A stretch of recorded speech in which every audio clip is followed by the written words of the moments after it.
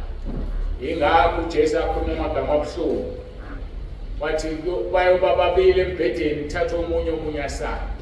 Ngoba ikhona lo possibility ukuthi abantu ababili bashade kodwa omunye akalidalelwe izulu.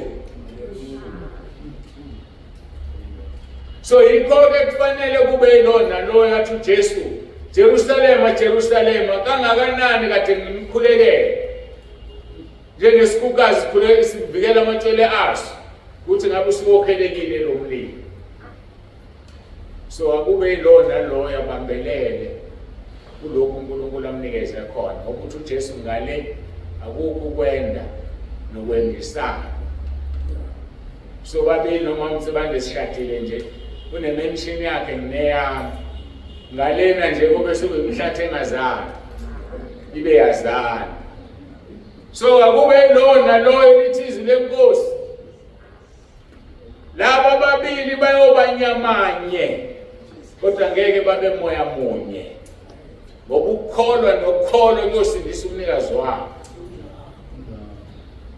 Ngakho-ke sibambeni ivangeli sigijime nalo. Beniqedelana inkonzo yayizolo yasidine sikhuluma khona ukuthi khona uJesu ayothi angizange nginazi. Baningi laba abantu akubona abamiselwe ngemithi kuphela, akazange abazi abangadelelwanga icebo, abangabunjwanga babunjelwe icebo likaNkulunkulu. Kodwa ngifuna ukuqinisekisa-ke wonke umuntu ohlezi la ubunjelwe icebo likaNkulunkulu ngoba abangekho la abangalibunjelwanga icebo likaNkulunkulu. Kungenzeka omunye angabibikho athi mayilalela inkonzo ubunjelwe icebo likaNkulunkulu ngoba ngeke bayizwe laba abangabunjelwanga icebo likaNkulunkulu. Ngakho ungadingi bani ungaphela amandla, bambelela okholweni lwakho ngoba sihamba ngokukholwa sihambe ngokubona. Bambelela ukuze ukwazi ukuphumelela ngoba sidinga ukuthi uma sesisebenzile sibekezele Hebrews chapter 10 verse 36 ukuze samukele umqhele. Uma-ke umthanda uNkulunkulu uhamba ngobungcwele ungabe nacala lani nakubani sithintile izolo. Siyamazi baba obakholwayo Abraham batshela okufanayo naye lapha Genesis 17 verse 1 wathi nginguNkulunkulu somandla hamba phambi kwami ungenacala. Singobani-ke thina uma Abraham baba obakholwayo watshela ukuthi akahambe phambi kaNkulunkulu angabe nacala. Wena uhamba phambi kaNkulunkulu njani? Alikho iphunga elikhona. Uma likhona elinjani ngoba ekugcineni kwakho konke sifanele sibe nephunga. Umpostoli Paul siyiphunga likaKristu kuNkulunkulu. Why? Ngoba sihlanziwe ngegazi lakhe. Sidinga ukunuka indodana yakhe.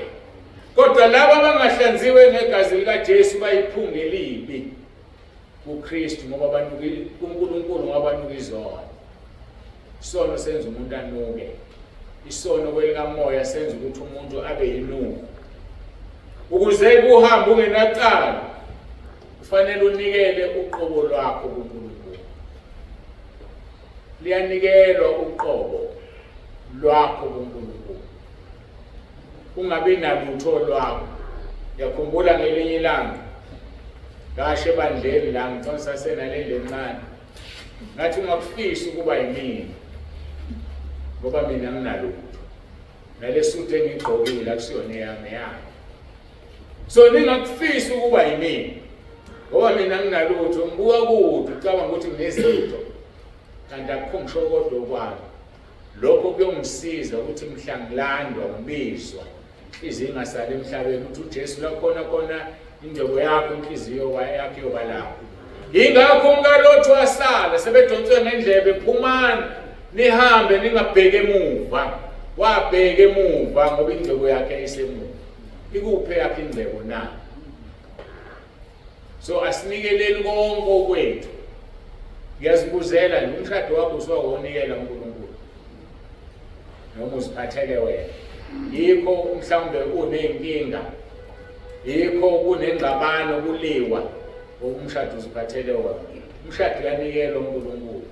Khetha usuku nje lapho ozoguqa. Mawuthanda ubambe fasting noma abe usuku olodwa noma engane. Ukhale nje uNkulunkulu ukuthi ngicela ukunike umshado wami ungiphathele. Kakhulu lo mbuzo wewaqhamuka ukuthi abantu abashade bengakholwa sebeyakholwa ke manje. Uphendule kahle kakhulu babuqwaba. Kodwa ngifuna ukunezezela ngithi umshado uyanikela. Mawungawunikelile uzokuhlupha ngoba eminye yalo mshado siyashaywa ngayo. Siyashaywa ngayo. Ngeke ngichazeke lento, ngizoyichaza bakhona abangayazi. uDavid wabulala uUriya, wathatha unkosikazi wakhe. uNkulunkulu wathuma uNathani umprofeti kuye, wathi hamba ukhulume naye umtshele icala lakhe nesigwebo sakhe. Wahamba wakhuluma naye, wathi kukhona abantu ababili, omunye uneqhukazana elilodwa, omunye unamaningi. Lona unamaningi ufikelwe isivakashi, akahlabi lutho kokwakhe, uya kulona elilodwa uyothi ngicela ngifikelwe isivakashi ungileze iqhukazana lakho lemvumo lolihlaba. Wathi uDavid, hey, irongo kabi lonto leyo, akafe nokufa lona. Wathi uNathani, wena nje namakhosikazi amaningi wabulala uUriya, wathatha inkosikazi yakhe ukuphela kwakhe. Waqhubeka uNathani wathi uJehova, ngikutshela ukuthi isigwebo sakhe akugweba ngaso, inkemba ngeke iphume emzini wakho. Number 2, ngizovusa umuntu endlini yakho ozolala nabafazi bakhe ilanga libuka noIsrayeli ebuka. Number 3, ilesi sigwebo osuzinike sona, wathi okwenzile lokhu kufanele ukufa. So wena unegwebe ey'ntathu. Wakhala uDavid, wathi ngibonile. Wabhala iHubo 51 ethi dala kimi uNkulunkulu inhliziyo ehlanzekileyo, ngangebuka umoya wakho ingcwele. Walibhala iHubo. Sesehambile uNathani uJehova wathi kuyela kuyena umtshela ukuthi akasayi ukufa. Kodwa ngenxa yokuthi uveze ithuba lokuthi izitha zami zingihlambalaze, lezi igwebe ezimbili azizukuphela, lesesithathu siphuma kuJehova, umntwana ozomzalela ukaUriya uzofa. Ngoba umuntu uyahola ngezono zakhe, especially umisono sakho, uveze ithuba lokuthi izitha zikaJehova zimhlambalaze. So thina-ke sinenkinga esikholwayo ngoba sibizwa ngabantwana bakaNkulunkulu. Into encane oyenzayo ehlambalaza uNkulunkulu uzohola ngayo. Uzohola ngayo. Uzongena ezulwini ngoba uxolisile, kodwa you are going to pay. Waxolisa nje uDavid. Kodwa izwi lenkosi liyabana amadodana akhe abulalana, abulawa, afa ngekho. Umntwana azalelwa uUriya wanshe sezile ukudla, ethi inkosi akangafi lo mntwana, wafa wayekuzile ukudla, bathi zathi ingcono zakhe lo uzile ukudla umntwana egula, mayesefile uyayeka ukuzila ukudla.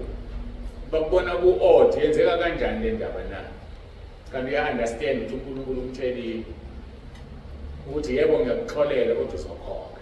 So kunezono esizikhokhelayo emhlabeni esizenzile sahlambalaza uNkulunkulu. Wavusa indodana yakhe uDavide eyodwa, yabeka itende phezu kwendlu, yalala nezancinza zikaDavide. Ngoba ushilo uJehova wathi ngizovusa umuntu endlini yakho ozolala nabafazi bakhe ilanga libone uIsrayeli ebuka. Zazikhona izindlu, isiphi izathu ezithatha ulala nabantu ehlatshwa ilanga na? Ngoba uJehova ukhulumile, akaqamba amanga, akasiye umuntu ukuthi aqamba amanga. So kunezono-ke sekukuwena ukuthi uyibuke impilo yakho. Mhlawumbe impilo yakho ayihambi kahle nje ngoba waphoxa uNkulunkulu, wavumela izitha zakhe zamphoxa. Wakuxolela, ukuxolele isono sakho uzomthatha usuthi uzongena ezulwini, but you have to pay. Ngoba khona izono esiyikhokhelayo. Lesi-ke sokuhlambalaza uNkulunkulu siyakhokhela. Yikho ngithi-ke bafowethu singabe sisabuyela emuva. Uma usuze wazibiza umntwana kaNkulunkulu ngamphoxa. Ngilinganise ngentombazane ukuze izwakale lento. Mhlawumbe intombazane ethize yayihlezi ebandleni ikhola ifakazi isho konke. Bafana sebeyishele ngapha nangapha ngaphandle behluleka. One day ibonakalisa iphushisisa. Bathi abafana bangaphandle. Lo owasehlula umithi sobani-ke manje. Ngenxa yokuthi uveze ithuba lokuthi izitha zikaNkulunkulu ezingaphandle zimhleke, uzokhokha. Angabuye ebandleni azoxolisa, uzokhokha. Mhlawumbe uNkulunkulu uzovela amnika indoda ezomhlupha. Ifike nengane yesikole izolala nayo la kwi-main bedroom, amthethe wena angolala ney'ngane. Uyahlushwa kodwa uzongena ezulwini ngoba sivuma isono sakhe. Sasinga-understanda lezo zinto. Kunezono esithi uma sizenza sithole ukujeziswa, sixoleliwe ngegazi likaJesu. So kubukeka ukuhlupheka kwakho nosizi lwakho. Sucela abafundisi bakukhulekela kodwa akukho okushintshayo. Awuzange yini emuva udedele izitha zikaNkulunkulu zimhlambalaze na? Funeka sibukisiseke leyo nto siyibheke. uNkulunkulu esimkhonza ufuna simthande. Ufuna sihambe phambi kwakhe singenalo icala. Ngisakhuluma ukuthi sidinga ukunikela imizimba yethu. Sidinga ukunikela imishado yethu. Sidinga ukunikela izingane zethu. Ngoba siyakhohlwa sicabanga ukuthi ezethu. Athi mase eyithathile engakucelanga kubo usiyakhumbula. Washo njalo uJobe. Athi uNkulunkulu uphile, uNkulunkulu uthathile. If only we can remember that, kungakenzeki lutho. Kokwenza ukuthi mayiseyithathile uthi Nkosi uthathe inkosikazi okungitsheleke wena kodwa bingeyakho. Nkosi uthatha ubaba wekhaya ungitshelekile ubevele ngowakho. Mamangala abantu bakubona uqinile. Kanti ngoba uya-understand ukuthi wafika ungaphethe lutho emhlabeni wakho ungaphethe lutho. Sho njalo uJobe izimo zimshaya. Uthi ukhulumisa konkosikazi weyisiwula. Awazini ukuthi kuJehova somukela okuhle nokubi na. Nathi siyakholwa. Sicabanga ukuthi asikwazi ukwamukela okubi kuNkulunkulu. So kwamukela uma siveze ithuba lokuthi izitha zakhe zimhlambalaze. Thi kumpostoli Paul, Romans 12 verse 1 and 2. Ngiyancenga bazalwane ngokubele kukaNkulunkulu kuba ninikele imizimba yenu ibe ngumnikelo ophilileyo, ongcwele, othandeka uNkulunkulu kube ukukhonza kwenu kokuqonda. Lijulile leli verse ngikhumbula ngo-2017 sasinemvuselelo eBesters. Sazi ukuthi inkozo zabangaki. Kodwa ngangishumayela ngaleli verse nje kuphela, uverse 1 and verse 2. Uthi ngiyancenga ngokubele kukaNkulunkulu. Yabona umuntu uma esekuncenga hayi ngokubele bakhe esefaka kukaNkulunkulu usuke sekubi lapho. Ukusefaka kuNkulunkulu athi nikelani imizimba yenu ibe umnikelo ophilileyo ongcwele. Onjani umnikelo ophilile? Onjani umnikelo ongcwele? Siyathanda ukunikela izinto zethu kuNkulunkulu zingekho ngcwele. Siyathanda ukunikela imizimba yethu kuNkulunkulu ingekho ngcwele. uthi lapho kuLeviticus 11 verse 44, ibani ngcwele ngoba mina Jehova ngingcwele, zingcweliseni mina ongcwelisayo. Umuntu uzingcwelisa kanjani? Mawuko 32 verse 1 and 2. Kusise umuntu oziphambeko zakhe sithethelele. Kusise umuntu uNkulunkulu angambaleli isono. Makuthiwa isono sithethelele, siyathethelela isono singavunyiwe. Yona nto iqalayo uqala sivumeni izono zethu bafowethu. Siyavunywa izono, ukwazi ukunikela umzimba wakho uNkulunkulu ungcolile. Malithizwa kube umnikelo ophilileyo nongcwele, uphila kuphela ngoba usunikelile, wageza, wahlanzwa ngegazi likaJesu. uJesu kuJohn chapter 5 verse 24 ibeka icaca. Uthozwe izwi lamakholo ngongithumileyo, unokuphila okuphakade. Akasaye ekufeni, udlulile ekufeni, wangena ekuphileni, akasaye kwahlulelweni. Okungukuthi uma ungakholwa ufile. Lithi lelizwi engilikhotha manje kwaseRoma, nikelani imizimba yenu ibe umnikelo ophilile nongcwele. Umzimba uphila only mosuhlanzwe ngegazi likaJesu. Uma kahlanzwe ngegazi likaJesu ufile. Asiyeke ukunikela imizimba yethu efile, kodwa ibe ngephilayo, ibe ngcwele, ithandeke kuNkulunkulu. Ngiyalithanda mase liphethe leli verse lithi kube ukukhonza kwenu kokuqonda.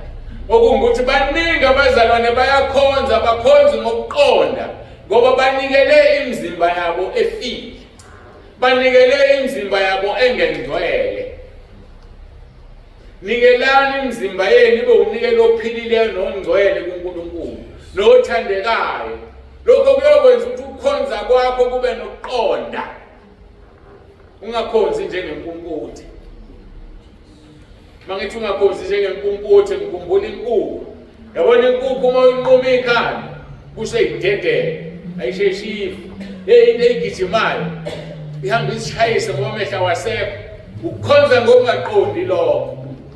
Bangakanani abantu abangena ekhaya lezwi athi umuntu ngangithi ngiyakholwa kanti angaqala ngoba ubekhonza ngokungaqondi. Yini edatha khonza ngokungaqondi? Umzimba unikeliwe. Mawunikeliwe uphilile, awukho ngcwele.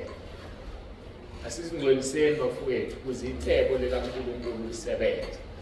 Icebo likaNkulunkulu liwenze umsebenzi ofanele. Verse 2 wakhona waseRoma uthi ningalilingisi lelizwe kodwa niguqule isimo ngokwenza ibentshe ingqondo yenu ukuze nibe nokuhlolisisa okuyintando kaNkulunkulu kuhle nokuthandekayo. Wona lama verse kumina ave mnandi ngoba kuphethe enkulu imfihlakalo. Yabona leli sengidlulela uverse 1. Mhlawumbe sangasho manje inkosi eziwu5 ngihlezi kuyena kuphela. Uverse 2 ningalilingisi lelizwe kodwa niguqule isimo. Isimo sakho siguquliwe yini? Ngoba umuntu ulingisizwe ngoba isimo siguquliwe. Sizalelwe ezweni, sizalelwe esonweni, sasihlangana nenkosi uJesu sasindiswa, kodwa khona abangasindisekile. Yilaba-ke isimo sabo esingaguquliwe. Andiyodwa into eguqula isimo ukuthi ingqondo yenziwe ibentsha ngoba indaba yonakelela. Ilapho la indaba yonakele khona. Ngake ngaxoxa ukuthi ngize ngeke umsebenzi ngo-2009. Ngilo ngalibamba igama elakhulunywa lapho. Kwathiwa fish rot from the head. Ufish ubola uqala ekhanda ukubola. So uma ibandla libheke eceleni lihluleka ukuqonda ingoba umholi webandla obekiwe lapho ebolile, because fish rot from the head. La uqala khona ukubola ufish awuqala emsileni. So uma kunento ethize wrong eyenzakele, indaba yonakele ekhanda, kuya ngokuthi lelo khanda ke likhanda la noma ikhanda lemuzi kusekhaya, ikhanda indoda lonakele leli ikhaya ngoba indoda inamabatha ihamba kanje, ayihambi iqona. So kusibiza ukuthi thina sizinhloko emakhaya sibe isibonelo. Thina sizinhloko emakhaya sinikezwa amandla esimangaliso esiwathola lapha ekhulunywa uPaul beboshiwe benosila badumisa ubusuku bonke phakathi kwamabili kwazamazama izisekelo zetilongo nomhlaba wazamazama. Ukukholo kuyikho yilokhu ukuthi mawudumisa akukhululeki wena wedwa, kukhululeka nabaseduze kwakho. Zonke izibosho kuthiwa amanketanga aqathayo, kodwa ngoba babengakhululwa umuntu ongcolile akukhona oyedwa okwazama ukubaleka bayihlalela. Ovuka umdini izibosho mayibona yonke lento eyenzekile wathi lethani ibani, uma beziletha ibani ubheka la igaqa khona umkhonto wami gijimela ukuthi uzoyigwaza ukuthi uPaul ungazibulali isikhona sonke. Wayesebuza into eyodwa le edala ukuthi ngithi amadoda awukhiye emndenini yabo. Wathi madoda bazalwane ngenze njani ukuthi ngisindiswe na? Bathi kholwa inkosi uJesu wena, khona wena nomndeni wakho uzosindiswa. So amadoda awukhiye ayisindiswa imndeni ngoba indoda ayisindisiwe. uNkulunkulu abasize omama babe strong abakholwa bodwa emakhaya indoda engakhona ngoba inamandla ukuthatha mama ukufaka ehlathini makuphenduke yona inamandla ukuthi umndeni wakho usindiswe. Wasindiswa umndeni wabudini izibosho wabhabhatiswa wonke ngoba wenzani? Wabuza. Ukubuza kona madoda bazalwane ingenze njani ukuba msindiswe na? Kuthiwa kholwa wena khona nomndeni wakho uzokholwa. So-ke baba ukhiye noma ngaba ukhola ungibuka ku YouTube noma ungilalele ku WhatsApp ukhiye. Isihogo sakho sikhulu umndeni wakho igazi lawo lokuzwa kuwena. Siyahlupha-ke thina kumithi ingane ekhaya uxabane noma wakho. Ukhohle ukuthi wena lo letha lo moya la ekhaya. Wena uqonyiwe ngaphandle. Ngizoletha lo moya la ekhaya. Zeni ingane ungqingili. Yazi ukuthi njalo yini ungqingili? Ubaba la ekhaya. Oletha lo moya. Kanjani na? Lithizwe uma babili bashadile banyamana. Mangiphuma kwami ebusuku ngolala nentombazane ngaphandle angithi umkami sinyamanye ngihamba naye nje spiritually. Ngesikhathi ngilele nale ntombazane nayo ulele nayo bawulilo kodwa bona mina ngowesilisa bese ngiyabuya ngizekhaya ngiletha lo moya einganeni bese ngisola unkosikazi indaba lengane benje yiwena wenza lokho. Wena babona ngene umoya ngaphandle usukela uzofaka umoya okutabana la ekhaya. Ngisho nomama uqobo mayisiphethe kabi uzozala amadodana alalana odwa ngoba ngesikhathi eyolala naloyo muntu ngaphandle uhamba nobaba wekhaya ulele nale ndoda nobaba wekhaya ulele nale ndoda uyabuya uzofaka umoya weingane zibe zintabana bese sizokusikhomba imini sikhomba ingane. Ingane ezifuze wena ukuhamba lifuza imbiza asibe isibonele emzini yethu siphila impilo engcwele ngoba kubo bonke abamthandayo bonke kusebenzelana kube ngokuhle. Yini wena kuwe kungasebenzelani kube ngokuhle? Ake usihlole uzinuka amaphaphu kwenziwa yini? Uthi uNkulunkulu kaAbraham inguNkulunkulu somandla. That is an introduction. Hamba phambi kwami ungenacala ukuze ungenzi iphutha. Yazi ngizizwa ngazi ubani othi angihambe phambi kwakhe engenacala. No, uqala uzintroduce nginguNkulunkulu somandla, the Almighty God. Hamba phambi kwami ungenacala. Ngakho-ke ngikuleli vesi lingalingisi lelizwe kodwa ngiguqula isimo ukwenza ibethe ingqondo. Uma ingqondo ingaguquliwe iyona eyonakalayo, fish rot from the head. Beguqula ingqondo ukuze kuguquleke ini isimo. Abakwazi ukubeka kahle bathi lento ecabangayo iyona leyo udina unjani ukukhuluma. Lento ekhulumayo udina usuyenza. Lento yenzayo bese uyayijwayela ibe yi-habit. Once yaba yi-habit, it becomes a destination. Kodwa iqalephi la. Yikho uJesu lapha ingqondo. Athi ubuko wesifazane ngese usephingile naye. Silinde ukuthi umuntu aphumelela ngaphandle kanti kudala ehambe walala naye. Ingakho kufanele sizihloniphe njengabaphathi bezwi likaNkulunkulu. Konke abefundisi. Asizihloniphe. Ubheke ukuthi ugqoka kanjani. Ungafiki edrobheni ugqoka okunye ugqoka. Ngoba khona abantu abakubuke bakukhanuka. Balala nawe kwelikamoya. Uzongena kanjani ezulwini?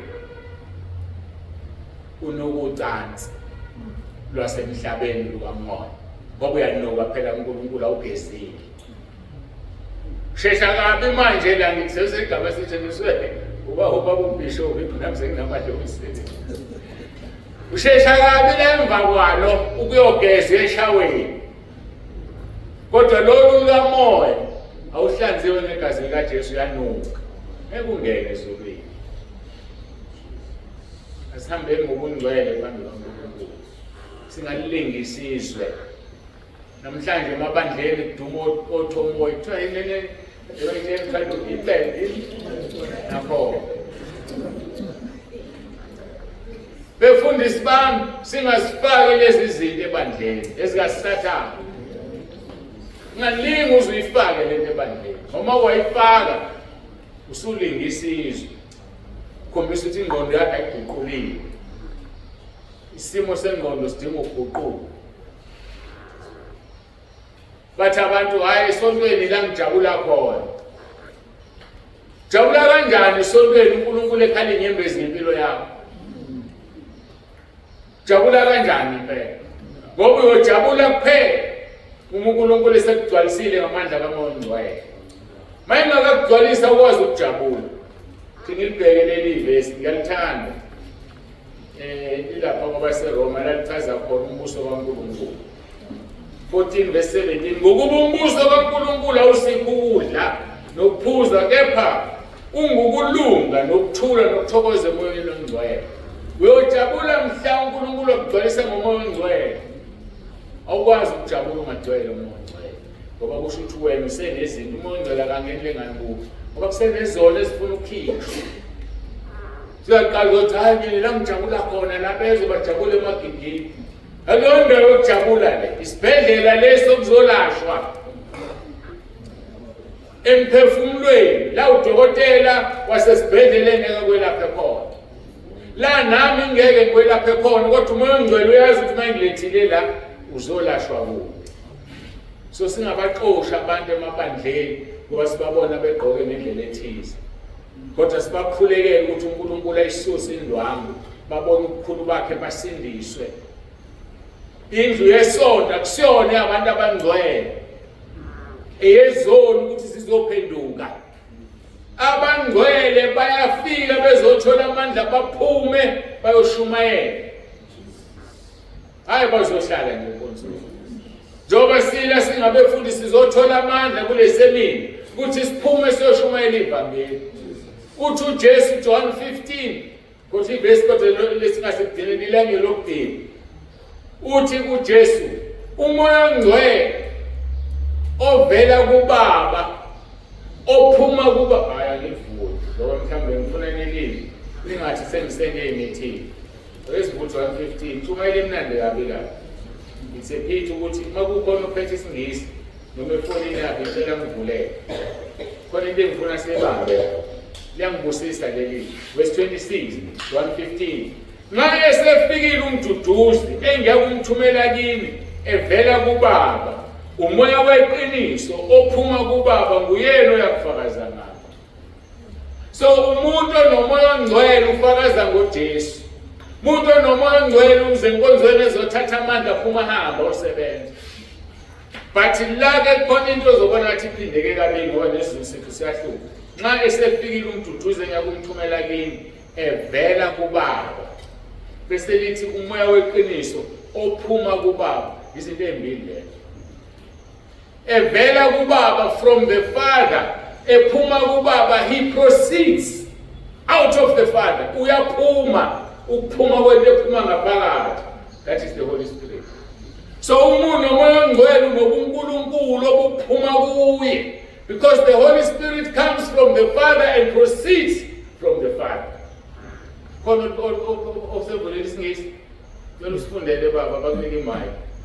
Ngicorrectele noma ngirong esengishilo. But when the Helper comes, whom I shall send to you from the Father, the Spirit of the truth who proceeds from the Father. Thank you, ngiyabonga. Sengiphendula ngisho kahle correct. Umoya ongcwele ophuma, he proceeds. Uyi-procedure ephuma kuBaba. So ngamanye amagama mawuwe wena unomoya ongcwele ne-extension kaBaba kuwe. Mbuzo uthi umenzelani uBaba? Uthi uJesu umoya ongcwele uyakufakaza. So mawunomoya ongcwele uyafakaza. Letha abantu ebandleni baphenduka basindiswa. Hayi sizohlala ebandleni. Ibandla isibhedlela sabantu abagula emphefumulweni.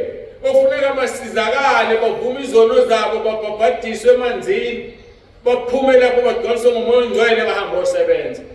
Ithini esivimbe uJesu ukuthi abuye? Uthi leli ivangeli liyoshunyelwa emhlabeni wonke andukuba kufika ukuphela. Akufiki nje ukuphela because asifuni ukushumayela. Asishumayela ngomlomo sonke, shumayela ngenkambo, shumayela ngokukhuleka. Wadina nini ukukhulekela izolo? Ukhuleke nje ekhaya uthi Nkosi ngicela bonke ababoshiwe badalethe icebo lakho bakhululwe. Yazi ngesikhathi usho njalo bayakhululwa. Bakwasho njalo umunye umzalwane, uNkulunkulu emfundisa. Wathi awuthandazele bonke ababoshiwe. Wabakhulekela waletha umbono wathi ababona ubazi bayakhululwa. So sinikwa amandla whenever we pray for something, it happens there and then. Ukuthi asizuyibona sibone ekhaya izulwini mase uthola umqhele. Sokuthi uyababona laba abantu baphendula imikhuleko yabo. Naku umqhele wakho ngene ekhaya Nkosi angibazi. Athi wathandaza. So asiyazi imisebenzi yethu silazi icebo likaNkulunkulu ngathi. Asikholele ukuzohlala esontweni isonge izandla bemnandi. Sikholele ukuzogcwalisa sithola amandla enkonzweni sihambe soshumayela the whole week ubuye eSunday njengemoto ehamba kushona egarage ogcwalisa upetrol. Iphinde iphume ihambe kushona egarage ogcwalisa upetrol. Kodwa uzothola ukuthi umzalwane omdala uyahlupha ebandleni. Sikhundleni ngabuyena uzosiza abantu abafikayo uhlupho uyabakhipha abazalwane. Ngoba kalazi icebo likaNkulunkulu ngaye. Jesu akabuyi-ke manje ezolanda ibandla ngoba thina sikalishumayeli ivangeli kuze besemkhawulweni womhlaba. Kulindwe thina, ithini ukhiye wokuthi uJesu abuye azohlutha ibandla. Baqamba amanga sebethu uzofika uzohlutha ngesuku oluthile noluthile. Into engekho le abaphume bayoshumayela, balanda imphefumulo, baye kuqamba amanga in the name of Jesus. Okwethu ufuna siphume sihambeni siyosebenza. Angazi-ke siyofika esithini uma singafuni ukusebenza. Yikho ngithele leli verse livele liyangilazi njani. BaseRoma chapter 12. Uthi uverse 2-ke. Ningalilingisi lelizwe kodwa niguqula isimo ngokwenza ibethe ingqondo yenu. Lalela isizathu salokho ukuze nibe nokuhlolisisa okuyintando kaNkulunkulu. Abazalwane bahlule ukuhlolisisa okuyintando kaNkulunkulu ngoba ingqondo ayiguquliwe. Awukwazi okuyintando kaNkulunkulu. Baningi bese beresponda kule khole ukuthi kuzoba mnyama emhlabeni wonke. Bokugcina inkosi kuyodwa kwenye yalezi inkonzo. Angazi noma kulezolandela noma ileya late noma yakusasa. So bese si-address le issue le. Edida abaningi abathi kuzoba mnyama. Funa siyivalele ukhamba amadimoni. Kodwa into ebadidayo. Kodwa siyixazulula bese nayibona. Bahlupha abantu abangalifunda izwi nabalifunda ngenyama. Ngoba lento le ibhaliwe ngenyama ibhalwe ngumoya. So ukuze sibe namandla okuhlolisisa intando kaNkulunkulu okuhle nokuthandekayo nokupheleleyo sidinga ukuguqula ingqondo ibe yintsha. Then once ingqondo yayintsha nesimo sizoshintsha. asishintshe nje isimo ngoba ingqondo indala. Kodwa masike senza leyo nto sokwazi ukuhlolisisa okuyintando. Mawuzonakala kunezathu ezimbili. Uthi uverse 1 asinikele imizimba yethu ibe umnikelo ophilileyo nongcwele othandeka uNkulunkulu ukuze sikhonze ngokuqonda. Number 2 singalingisizo siguqula ingqondo ukuze sikwazi ukuhlolisisa intando. Zimbili nje lezi zinto, ukukhonza ngokuqonda, ukuhlolisisa intando. Kodwa uverse 1 uaddress enye issue noverse 2 enye issue. Ngiyawathanda la mavesi. Ngoba mawuwenza uzohlala noNkulunkulu. uJesu Kristu inkosi. uJesu Kristu inkosi. Uma usunikelile ngale ndlela echazwa lapha uNkulunkulu wenza konke kusebenzelane kube ngokuhle. Ngoba usuwenzeni wena usunikelile. Maqeda ukunikela ingqondo yaba yintsha. Yini ingqondo? Kambe kufanele si-address yini ingqondo? Umuntu udalwe ngeziqu ezintathu. NjengoNkulunkulu Baba uyiziqu ezintathu. Ayisiye lapha baseThesalonika. Angifuni ukukhuluma kuthiwa ngakhuluma into engezi.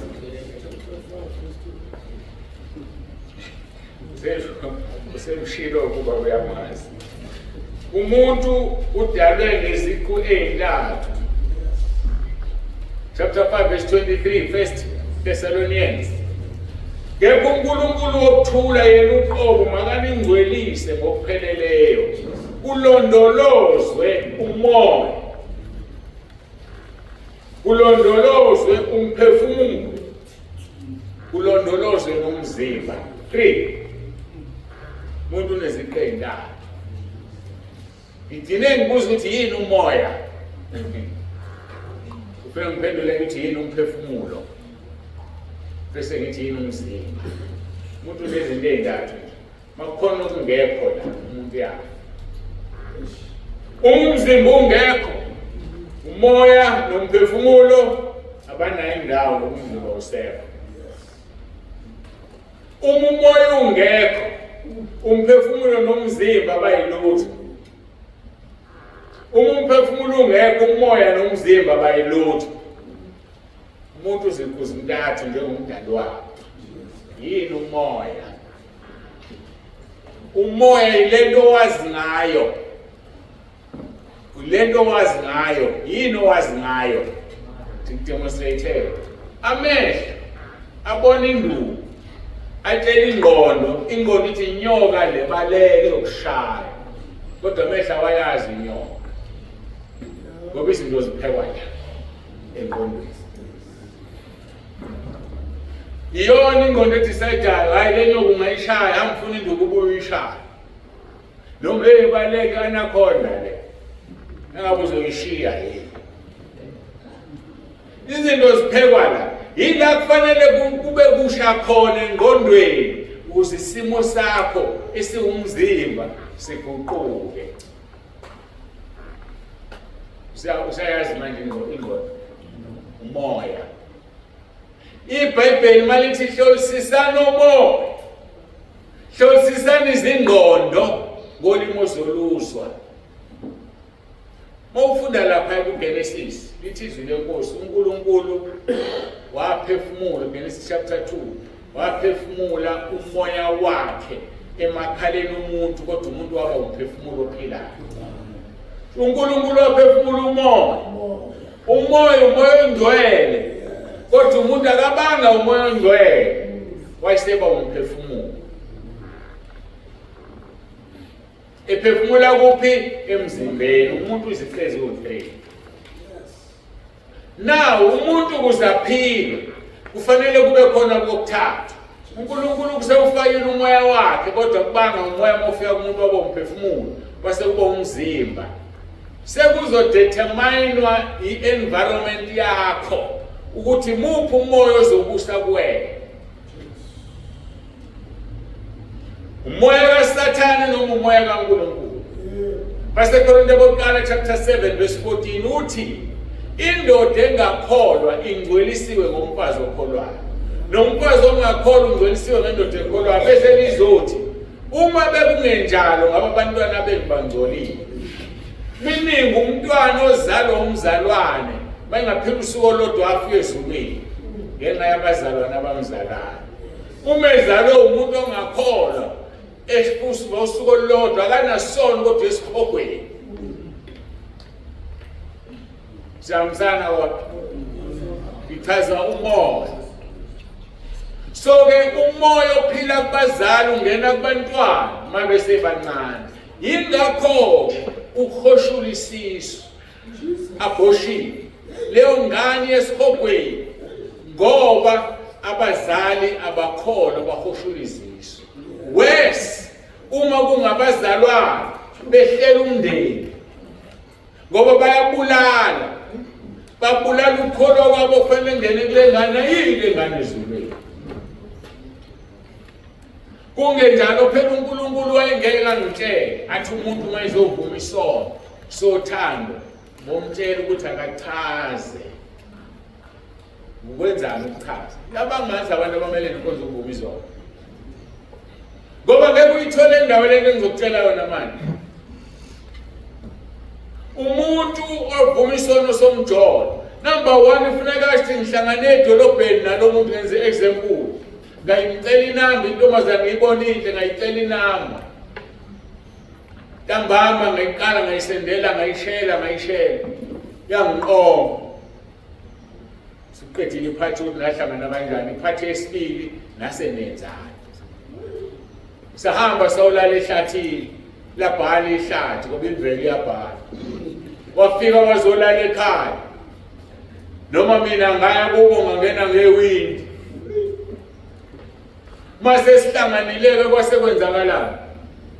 Sasebenzisa ikhondom sabulala ingane. Awuvela uthi ngajola nosibanibani uzovuma isono. Uzosivuma nini ukuthi nabulala ingane? Uzosivuma nini ukuthi nasona? Indaba ukuvuma izona ndoda encane. Wese abazali bashadile, bakholwa, babhizi bahlela umndeni. Uthi uNkulunkulu uzalanani nande niwugcwalisa umhlaba. Mawufunda kahle lithi uNkulunkulu wababusisa wathi isibusiso ukuzala. Ngambona uhlezi lana nje uswakhe bisibelele. Ukuthini ezulwini?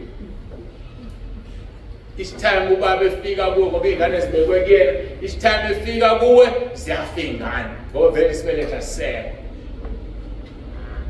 Wayesengitshela ke sengifundise lokho esethi ke uma umuntu evuma isono ngikunika amandla namhlanje ukuthi mayethe basebenzisa ikhondom basebenzisane khulekele lezi ngane ngoba zisemkhathini uzicelele ukuthi ngiziphelelise ngingenise ezulwini ngoba ngeke umzalwane angene ezulwini kade ehlela umndeni ngoba lezi ngane zila emkhathini. Uzoya kanjani nezingane ehlezi emkhathini? Angikhulumi ngeabortion la. Abortion siwese. Ngikhuluma mina ngokuhlangana nomuntu usuvika ukukhulelwa. Bulale ingane. Uzongena kuliphi izulu? Yizo lezi ezithethe imshado, yizo lezi ezinkinga ke baba. Ngiyethemba usuzokuthola lokhu ukuede kumalesini zakho omshado. Zenze njani lezi ngane? Asithi bungakashadi wesifazane wahlangana nezinsizwa nahlele ngisenza amakhondomu morning after pill lupho indloko okunye yilokho kuthiwa sekufakwa la implant labalele igama sengiyalazi phela kumfundisi mina abantu bayaxoxa la kimi bakhulekele bathelela uxoxa lwazi enginalo luningana owesilisa yothi nayazi leyo ukufaka ijazi athi mayethu wesifazane phela sengiqozinzi ngifuna ingane mina ngiphalento kumnandi nje ukusho njalo isezwini lento Genesis 38 or 36 angazi ukuthi ngavele ngaphuma lapha ya kodwa ke ngezwe ukuthi ngaphuma uNkulunkulu uzongile ukuthi ngilivuleke ngoba manje nalo angifuni nithi ngisende imithi angifuni nisho njalo Genesis 38 amadodana kaJuda. Ngithanda ukuqala verse 6. Kodwa before siqale verse 6 ufuna nginitrain nginifundisele. Kwa-Israyeli kwakunje. Inkosana yayihlala inkosana no matter what. So uma ke lithi izwi lenkosi la verse 6 uJuda wathathela uEri izibulo lakhe umfazi ogama lakhe linguTamari. Mawuzona kanje abaningi bayathathelwa. Ngoba no Isaka wathathelwa uyise ethuma ubani lo lenceke yakhe. Verse 7 uEri izibulo likaJuda wayemubi emehlweni kaJehova, uJehova wambulala. Asitshela ukuthi wabulawe la. Yilapho ke la ngikhona. So izibulo lihlala lizibulo. Uma kufa izibulo seliganile, umfana omncane kuthiwa ngena ungamfoyi.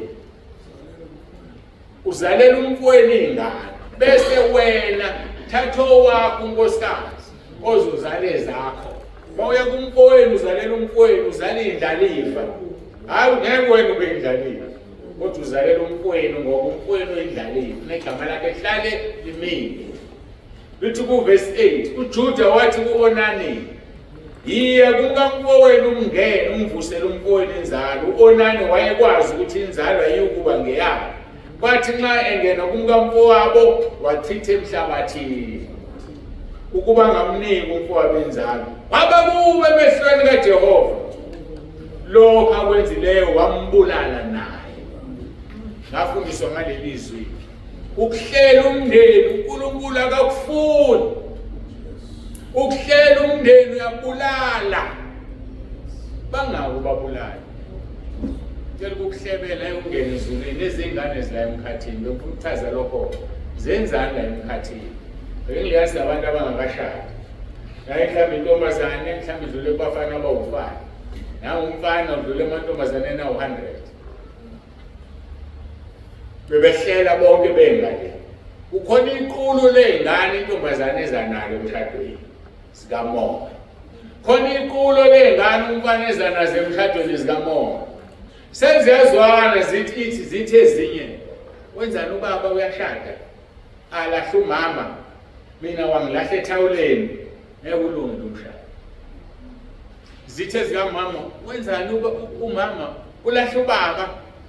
Uzoshada nalo engamazi mina. Ngeke nomshado lo. Seyithatha lezi ngane zakhe ezele seyidlisa ama drugs. Ngeke ziphase esikoleni ngeze ukuthi yonke into embi yenzeka because nibulala ingane. Apha ngithini ubuye usivume isono. Ngikukhuleke ngithi inkosi nangu sibanibani uthathandana nobani asebenzisa ikhondom. Ngicela uthathe lezi ingane zakhe uziphelelise ubaba umkhize owafa kuye wavuka uthi zinqunywa amakhanda asingamakhanda idumu nje. Bathi uNkulunkulu ngothi ngiyacela inkosi uziphelelise. Ngegama likaJesu ingenise ezulwini ngoba sinasono. Ngokunina noma uyise ngeke angene ezulwini lezi ingane zile emkhathini. So asikakholwa sisadlala bafowethu ongakayivumi izono. Loyitholaphi lena? Abantu abamelene nokuvuma izono abadabulele. Ngoba ngeke uyithole lento uvuma isono ekamelweni. Ngeke uyithole lento uvuma isono esihlahleni. Iya kumuntu ogcotshwe uNkulunkulu ongigobela ukuvumisa izono ngoba uyamtraina umfundisi. Ngifundisiwe ngesono nesono ukuthi sikhulekelwa kanjani ukuze umuntu athethelelwe. Asivumeni izono bafowethu. Uze imizimba yethu angaphume ephuzwini ibe ngcwele, ibe umnikelo ophilile kuNkulunkulu. Ngoba uma ungasivumile isono, umzimba wakho awusona umnikelo ophilile kuNkulunkulu. Uma usivumile isono izoguqula ingqondo ibentsha bese isimo sakho siyaguquka. Bese kuzofezeka leli bese ngiyakulona. Awelinye lama bese ngilithandayo. Philip chapter 2 verse 13. Hayi yabona ke leli liqeda konke ukucabanga bese uyambona uNkulunkulu ukuthi uNkulunkulu ngomunye. Ngokuba nguNkulunkulu osebenza kini nokuthanda nokwenza njengentando yakhe. Ake ngiliphile. Lithunde lesithethokazi. uNkulunkulu osebenza kini nokuthanda alisho ukuthi osebenza ngokuthanda. osebenza nokuthanda nokwenza njengentando yakhe. Ilinye lamavesi elikhulu la. Ngiyambonga kuNkulunkulu ngoba usesigcina isithembiso sakhe kimi nje kuze kube manje. Ngisaya kulona kodwa ngikhumbula lento ngesikhathi ngiphenduka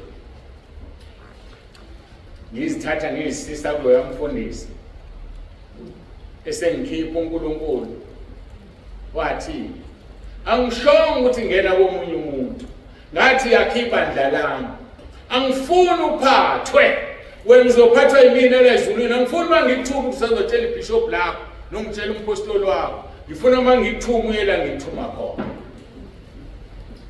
base ngicela yodwa ngathi inkosi ngisanda ukuphenduka angazi lutho ngiyacela ukuthi noma yinini makunevesi engalizwa mangibuza kungiphendule ngaleso sikhathi ukuchaza senze isivumelwano ngathi uyalizwa leli vesi lithule uzolizwa esingisini. Philippians chapter 2 verse 13. For it is God who works in you both to will and to do for his good pleasure. uNkulunkulu osebenza kini both to will akwenza uthande and to do akwenze wenze according to his will. Mbona umuntu lezulu alusho lo. So uNkulunkulu wenza wena uthande ngisho ungafuni ngoba ungowecebo lakhe. Ngishilo izolo wathi ngoDavid wathi uDavid ngoyinhliziyo yami okwenza konke ngikuthandayo. So it's God who works in you both to will and to do for his good pleasure. So uNkulunkulu kuzasebenze kuwe both to will ukuze uthande bese uyenza vuma izono zakho ngoba ngeke wenze uthando nezono ngoba ukwenza uthando through his Holy Spirit moya wakho ongcwele uhlala kungcwele khona akodwa limnandi. So ayikho into ozokhala ngayo ubona umuntu izinto zimhambela kahle azikhambeli kahle ngoba uzivumile izono zakho. Confess your sins. Isaiah 59 verse 1 and 2. Isandla sikaJehova sifinyeziwe ukusindisa kodwa ububi benu obunahlukanisa nabo. So sidilize udonga oludala ukuthi uNkulunkulu ahluleke to make us will and do for his good pleasure. So you understand that mosubuyela kwelesizulu ngokuba uNkulunkulu osebenza kini nokuthanda nokwenza njengoba intando yakho ulizwa maselichazile uNkulunkulu osebenza kini nokuthanda ukuze uthande ukuzoma la ushumayele uNkulunkulu osebenze kuwe wawusuyakwenza qale wakwenza wathanda wawusuyakwenza. So ke yile nto okudinga ithi ingqondo inze njani ibe yintsha ukuze isimo siguqulwe ukwazi ukuhlolisisa okuyintando unikele umzimba wakho ube unikele ophilile ukuze ukukhonza kwakho kube ngokuqonda because ngeke ukhonze ngokuqonda ngoba uNkulunkulu uzobe ngenawo amandla to make you to will and to do according to his great pleasure. Imnandi izilo Nkosi fanele ngabe ngihlala phansi manje. So icebo lakhe ke bese liyafezeka abesethini athi abecebo lakhe konke kusebenzelana kube ngokuhle kwababizwe ngecebo lakhe abamthandayo. But kuze kufike lapho alugeze lo mzimba wakho bese uyawunikela unikele uphilile ayofika bese yaguqula ingqondo ngoba iyona epheka izinto. Khona into eyenza impumelelo emnandi engasenziwa manje. Ngiyakhumbula sashutha ngalama camera namafilimu. Bazokhumbula abadala basebenzisa la camera. So lawo camera leyo mayisigcwele ifilimu bafanele uthole ithunzi ufihle kube mnyamanyana ngoba mangakwenzanga ayishintsha ubala ziyashintsha. Nalapha elebhu lazenziwa khona zenziwe endlini emnyama zakhiwe ziphume sezizitho. Kusho ukuthini ke lokho na? Dark mind is where negative thoughts are made. engqondweni emnyama ila kwenzeka khona izinto ezingcolile. Clean ingqondo yakhe, guqula ibe yintsha, ikhanye. Ngoba isikhanya izinto ezipositive ezinhle zonke eziyokwenzeka kuwena. Bese uNkulunkulu uyasebenza nokuthanda nokwenza njengokwentando yakhe. Athi uJobe 42 verse 2 yazi ukuthi ungenza konke anakubinza icebo lakho. Ngithi niyakhumbula ngimtshelile nembokodo ayithatha wathi ayilahla. Kwabe icebo lakhe konke kusebenzelana kube ngokuhle. Icebo likaNkulunkulu lingabantu.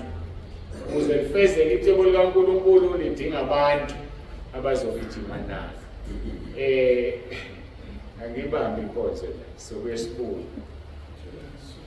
Mongcwele uzenzele into yakhe ngoba ama-notes ami anginikeze wona yiku-page 5 noma le-10 noma u-11 le nkonzo ayiphelile. Kufanele ngene kwelandelayo. Ngizolalela uma sengihlezi phansi kule break ukuthi ngiqhumana futhi khona ezofika engenzeka hamba. Uma sekukhulisa izinto eziningi kule ingqondo ibamba up to a certain time. Asituli bese siyakhuleka sithole le break. Angazi futhi uma isile isikhathi kuseyibreak yangempela noma sekuyile enama-refreshments angazi. Siqonda ekhaya nithini na masengathi